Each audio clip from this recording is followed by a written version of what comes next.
전북 고창의 한 오리 농장에서 고병원성 AI가 발생한 것이 최종 확인됐습니다. 정부는 이동 중지 명령이란 카드도 내놨습니다. 고병원성 AI 확진 판정이 나온 곳은 21곳에 이르고 있습니다.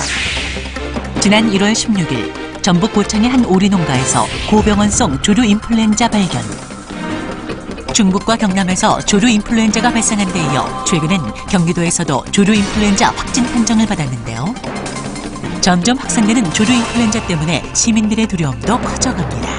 그 고기를 먹음으로써 우리가 이렇게 어떤 우리 몸에 지장이 오려는지 그것도 이렇게 걱정이 되죠. 오리고기 닭고기를 좋아하는데 안 먹는 이유는 자꾸 비용이 확산되고 그래서 끔찍해서 못 먹는 거예요, 사실. 익혀 먹으면 괜찮다는데 어느 정도 익혀야 될지도 그것도 궁금하고. 혹시나 하는 걱정과 우려 속에 닭과 오리고기를 먹는 것조차 기피하는 사람들은 점점 늘어가고 농가의 시름 또한 커져가는데요. 오늘 농림축산검역본부 박용호 본부장, 고려대의대 감염내과 최원석 교수, 농촌진흥청 김진숙 박사와 함께 조류 인플루엔자에 대한 궁금증 해결과 함께 건강하게 지낼 수 있는 생활 방법, 그리고 닭과 오리고기를 안심하고 먹을 수 있는 방법까지 조류 인플루엔자의 모든 것에 대해 배워봅니다.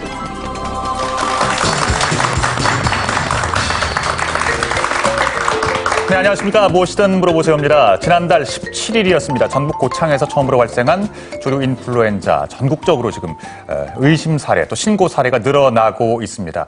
우리 농가의 시름은 깊어지고 또 국민들의 우려 또한 커지고 있습니다. 그래서 오늘은 무엇이든 물어보세요에서 조류 인플루엔자에 대해 긴급 점검해 보도록 하겠습니다. 네, 이 조류 인플루엔자에 대해서 이렇다더라 저렇다더라 하는 소문들이 참 많은데요. 그중에 궁금해하시는 것들 몇 가지를 모아봤습니다.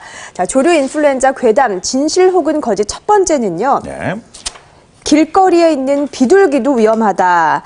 이래서 왜 철새가 조류 인플루엔자를 옮긴다고 하니까 공원에서 만나는 비둘기나 참새도 좀 위험하지 않을까 하는 생각 갖고 있으신 분들도 있거든요. 사실인가요?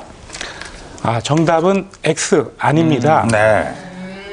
철새가 조류 인플루엔자를 옮긴다고 하니까 많은 분들이 혹시 텃새도 감염되지 않을까 걱정하고 있는데 텃새도 이론적으로는 감염은 될 수가 있습니다.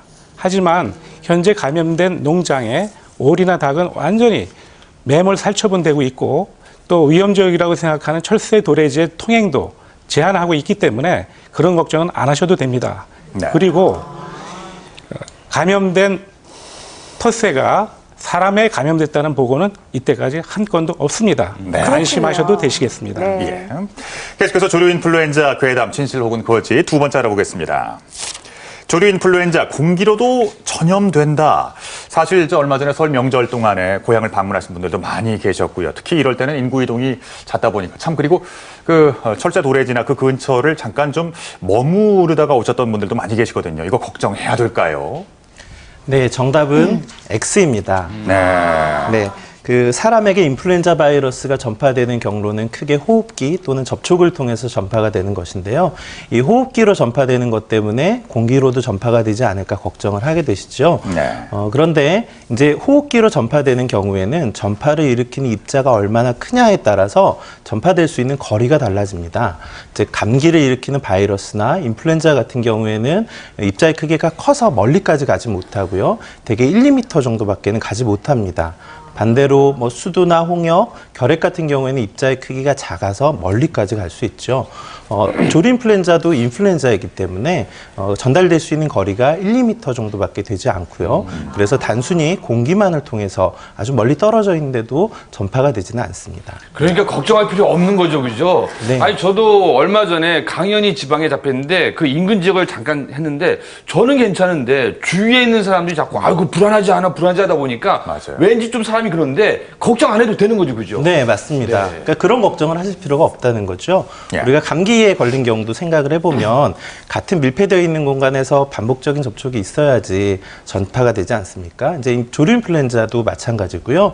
이런 긴밀한 접촉 이런 것이 있지 않았다면